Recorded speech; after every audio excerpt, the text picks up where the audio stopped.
Hello everybody out there in YouTube land, and welcome to DC Fans United. So today I am taking a look at the 6th part of DC New Talent Showcase 2017.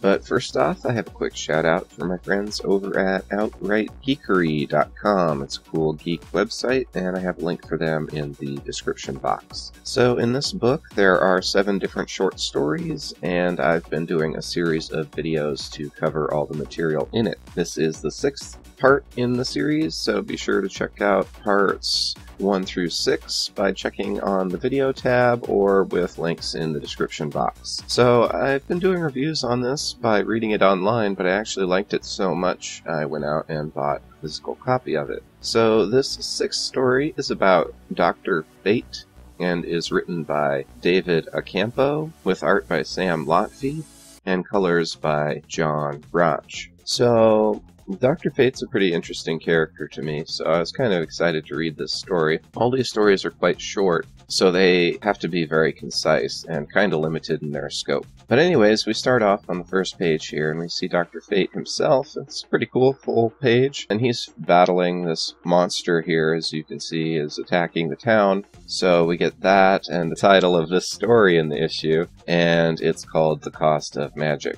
So we'll go to the next page, and he does banish the monster, but we see him here, he's not doing good, and that is a side effect. It says here that it's the cost of magic, so it's costing him his humanity ultimately. So while he does save the day, it's not without a cost.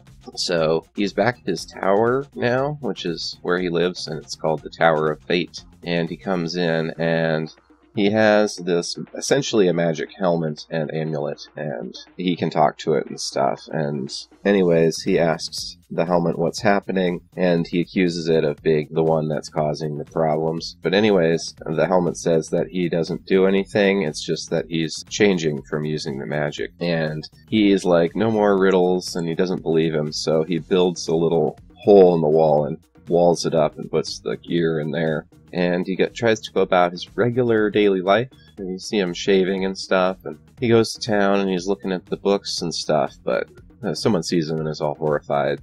He kind of realizes he can't go back to a normal life, and coincidentally the monster comes back and starts killing the townspeople again. We see it here in the street rampaging, and he remembers back to when he first got his powers from Nabu, who is this Egyptian guy way long time ago. And anyways, he's the one who gave him the gear. So he thinks about that, and he calls the helmet and stuff to him, and it comes, and you see him here, and he's back in his Dr. Fate mode. And he ties up the creature with these magic scrolls, but it breaks them and gets free, and he's fighting it, and then he realizes, which I thought was kind of cool, he realizes the creature has been corrupted. He sees that it's been branded with like this hieroglyph. So he says, I can't destroy you, but I can heal you. So he removes the glyph, and then it changes, the monster changes, and it turns out it was this little dog. And he says, I can see now you are one of Anpu's pets. And then Dr. Fate starts being affected again. He says, not again. And he's back in his lair now, and you can see he's really looking bad now.